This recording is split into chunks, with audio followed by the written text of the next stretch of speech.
Artificial insemination of dairy cows is the most common practice on farms around the world. But as many other farmers, you may have experienced mixed results. Successful pregnancies depend on the condition of the cow, the environment, how you handle the semen, the equipment, and the timing. You only have an 18-hour window to get it right. To give us the best step-by-step advice on how you can maximize the conception rate of your dairy herd, I've invited two experts to join me in the studio.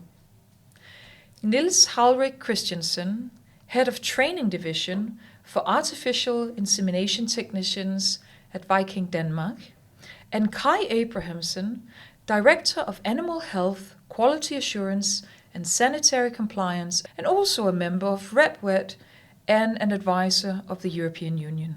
This is the BreedCast, produced by VikingGenetics. I'm your host, Louise Rønn Svane. Well, hello and welcome, Niels and Kai. Thank you very much for joining us at the studio. Hello. Thank you. Nice to see both of you. Niels, let's start with you. What are the key components in artificial insemination of a dairy cow? Yeah, the key components is basically you need, of course, a cow or a heifer, a healthy cow or heifer in good condition who could show good heat.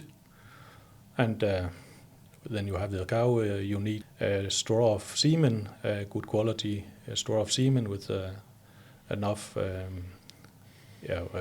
sperms in, and then you have two components, and then you need a well-educated AI technician, or the farmer maybe could do it himself. So that's the basically stuff for a good insemination. Very good. So we got the components now. When an insemination goes right or wrong, what are the reasons for that? And are there any factors that are more important than others? Yeah, there's a lot of factors who have influence of the result of an insemination. I think the most common is that the general management in the herd, that you have healthy cows, well-feeded cows, and you have employers who can look after the cows, who are educated to look after the heat. But the most important thing is for the good insemination is that general management overall. So, yeah. And we'll look more into that just in a sec, because we know the players now, or the components, so to speak, in artificial insemination. Let's try and look at the timeline then, before, during, and after. And Kai, what can I do as a farmer to start preparing my cows for a successful insemination, let's say a few weeks in advance or even months in advance?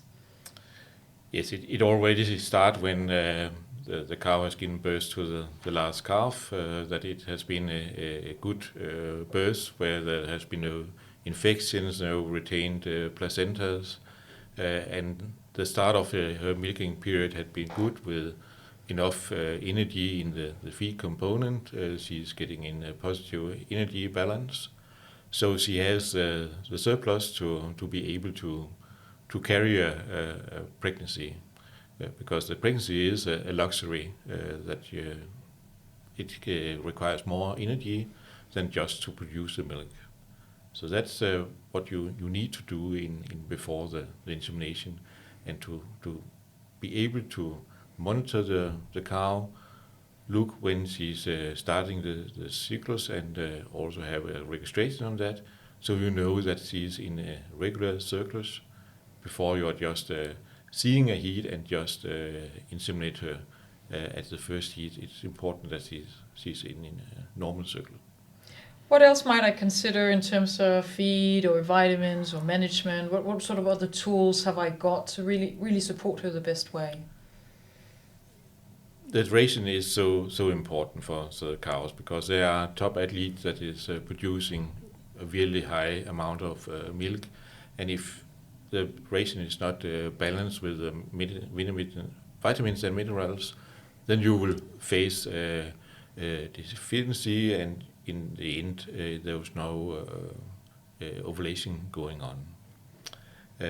Stress management is also very important for the cows. If they are stressed, that might be because of heat stress, it might be because of too many animals in the barn.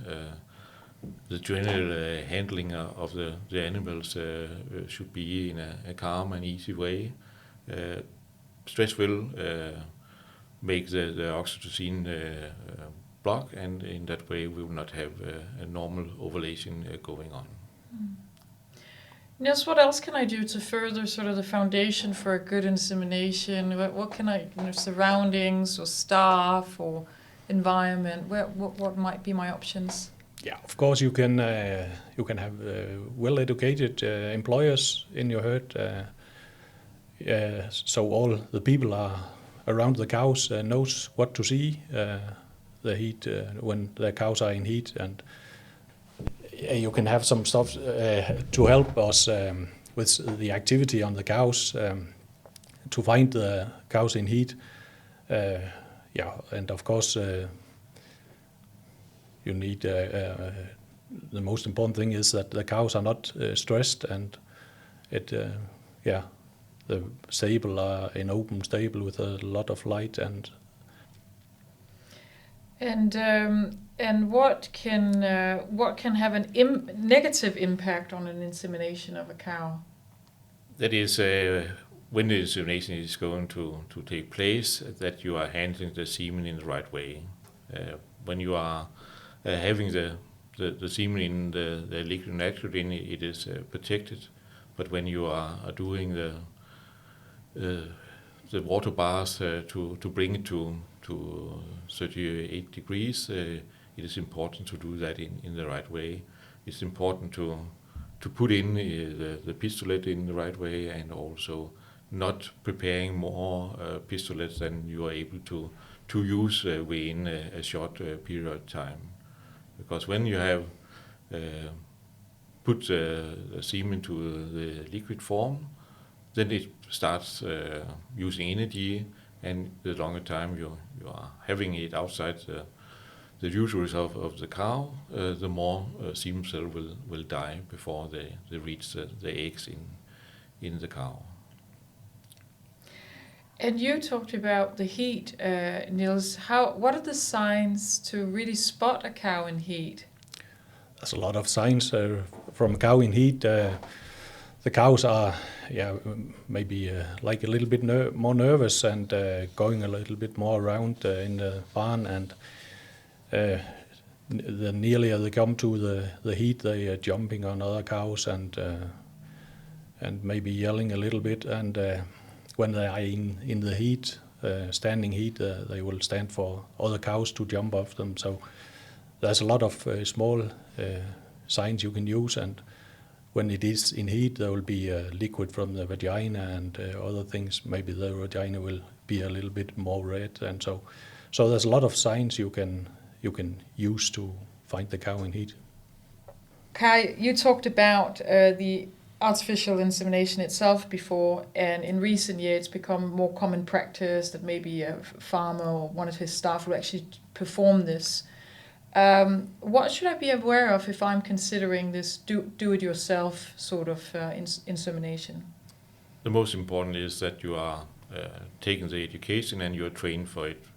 From our point of view, it is surgical things to do to the cow, because you're not just delivering the semen in the vagina, you're actually going through the cervix and put it into the uterus. So you can do a lot of harm to your cows and your heifers if you're not trained to do this. And if you are hurting the uterus inside, you can be for sure there'll be no pregnancy. Good. So hopefully now we've got the cow in heat, we've spotted it, we've ordered the semen, and we've selected the person who's going to perform the insemination.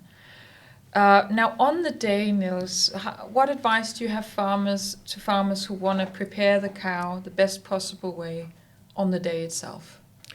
Oh, it's very important that to minimize stress for the cow in heat.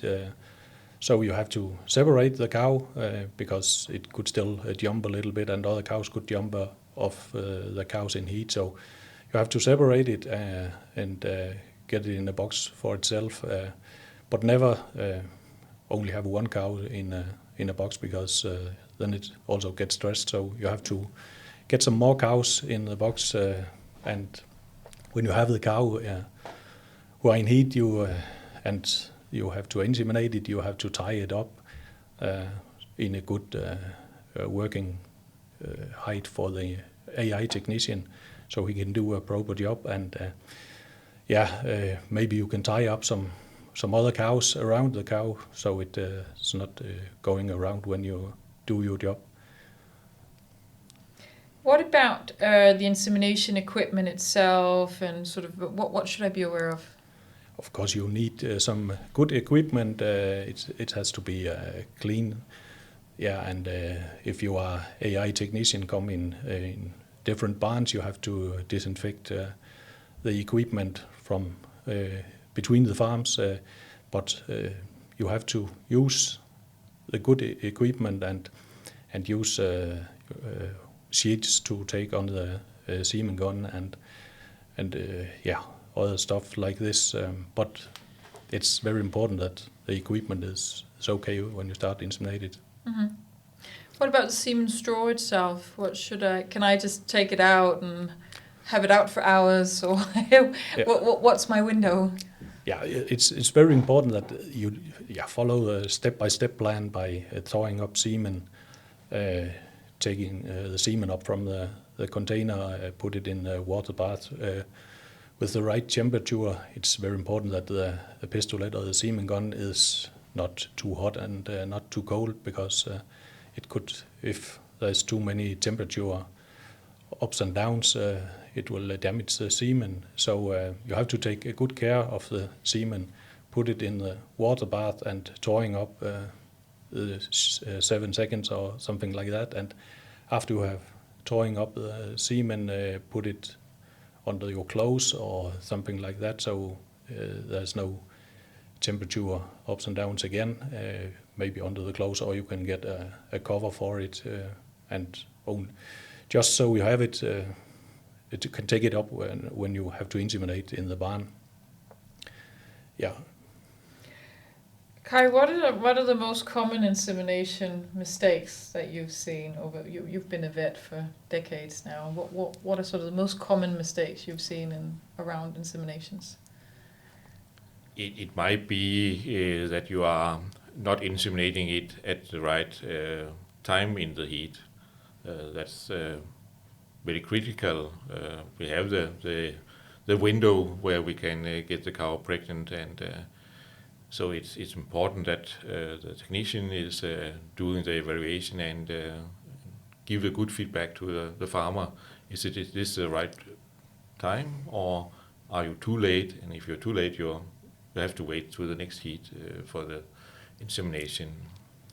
Another issue is with the very big farms that you can be tempted to take 10 or 15 pistolets, and if there's no problem, it's also okay. But if the animals is not properly tied up, or you face some problems, then all of a sudden the time is sliding away, and the last animal is inseminated maybe 20 minutes or half an hour or even more after the semen has been taken out of the container. So that could be some of the major mistakes, and we cannot say enough times that these ups and downs in temperature is very, very critical.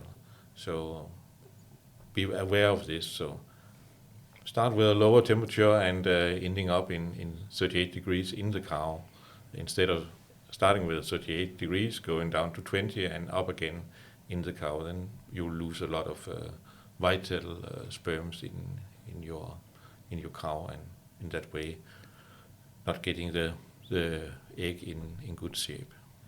You're nodding, Niels. It sounds familiar to you. Yeah, I think Kai has been around the most important things, but I think for the technician, one of the important thing is that he could say no to cow who are not in heat, and that is maybe the difference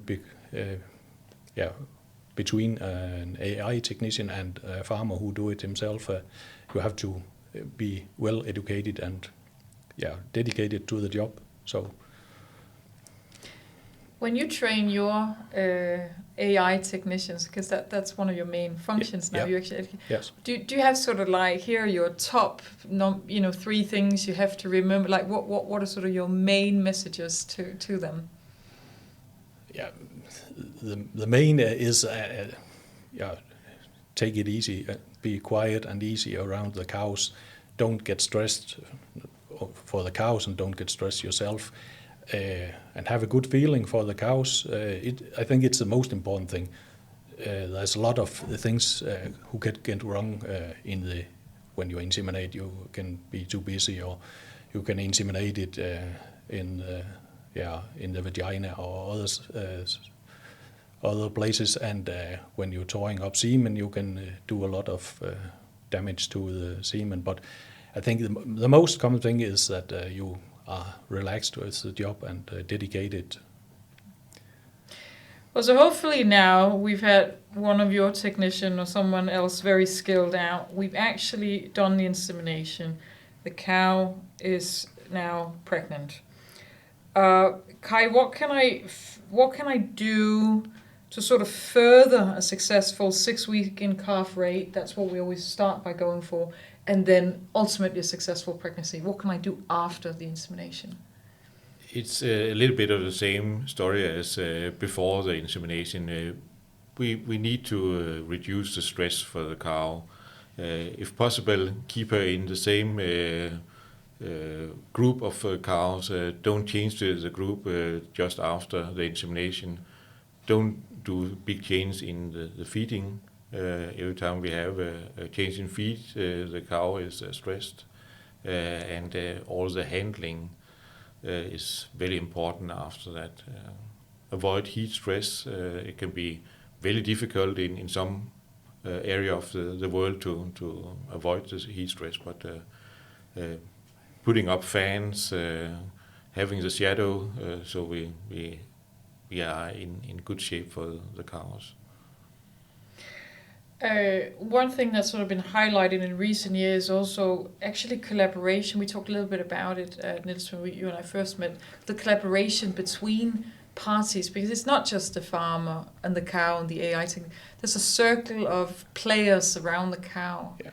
Can you talk a bit about that collaboration and communication? Yes, of course, the collaboration between the employers on the farm, every employers in the farm who have handled the cows needs to be educated to look at the cows and the signs for illness or heat or what else it is, and you have to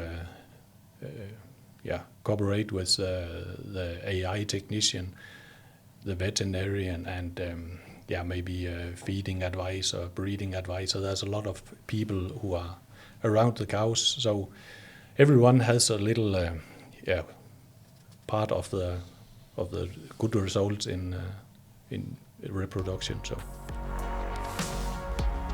great. Well, Kai and Niels, you've given us your best step-by-step advice on how to maximize the conception rate in the dairy herd we looked at before, during, and after. I want to take just a bit of time now to talk about some future trends and technologies, because there's a lot going on in the field of artificial insemination, sex semen, other things. Niels, what are sort of the trends that you're looking into in artificial insemination, and what farmers should be looking out for in the years to come? I think there's a lot of trends around the world, but one of the trends who has increased a lot, it's the use of sex semen. We have now used it for a couple of years, mostly female sex semen, but I think the use of bull sex semen will increase a lot when we have incorporated genomic selection for both bulls and also all the females in the barns. We can select the good females to breed on, and put sick female semen on them, and the other cows who are not current for breeding, older cows maybe, we can use beef semen, seeked semen, bull semen. So I think this will increase a lot. We'll see more of that, for sure. Artificial insemination of cows, it's not a new technology. It actually started back in the 1940s. But Kai, from your perspective, what's changed in recent years? For instance, in terms of selecting the bulls and that part of it. Yes, the genomic selection has had a huge impact on the selection of bulls. We're not anymore waiting for the female offspring of a bull to see if he's a future top bull. We are using the very young bulls starting at 8 or 10 months. So we are seeing a much a quicker generation interval. If we are going for new trends on health or the condition of the cows, it will be done very much faster than in the present. So we also have new tools so we can improve the herds. The herd size is also changing all the time, from smaller herds to very big herds, and in that way you go from knowing the individual cow to be relied on some kind of a management system where you can follow the animals and then pinpoint the ones that has a problem and focus on them instead of the big amount of normal cows. So together with a faster breeding interval and the sex semen, you can really accelerate the coming cows in your herds. Niels, I read up on something also to do with scanning and stuff. What role do you see scanners play in the future? I think ultrasound scanning is getting more and more used all over the world. The equipment is been very workable. It's easy to work with, and it's getting better and better. You can have it with you all day, so it's not a big box you need in the stable. So I think ultrasound, we use it a lot now to optimize the diagnosis on the ovaries and to get a little bit higher percent of when we pregnancy test cows. We can see if the calf are alive and the heartbeat and other things, and maybe the most important thing now is that we can use it to find twins. Twins could be a big problem in some high yielding herds. So I think ultrasound is a good tool for us to be a little bit more effective as an IA technician and veterinarian. So. What's happening in the area of male fertility? Because for years we focused a lot naturally on the female fertility. What tools are available to optimize the semen? Yeah, now we can follow the female fertility a little bit more nearly, because we can follow the jump from the semen from the jump from each bull who jump and to the laboratory and further out to the insemination and to the born calf. So we have bigger chance to optimize the semen and the fertility. It could be maybe sometimes a bull are not so good in the mood and make a bad jump. It could be some things in the laboratory who can get an optimize, and when we use it, maybe we can change something in the thawing up plan or something like that. So when a cow doesn't get pregnant, because I just realized that's a big, what sort of consequences can that have for a farmer? One thing is on a herd level, but on a business level as well. Kai, if you were to put some words to that, like why is getting the insemination right? Why is that so important?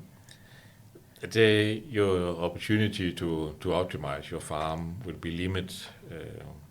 Sometimes you have the feeling that it's always your favorite cow that's not getting pregnant. That might be right, but it also has some relation to that your favorite cow is also the highest eating cows and the most stressed cow.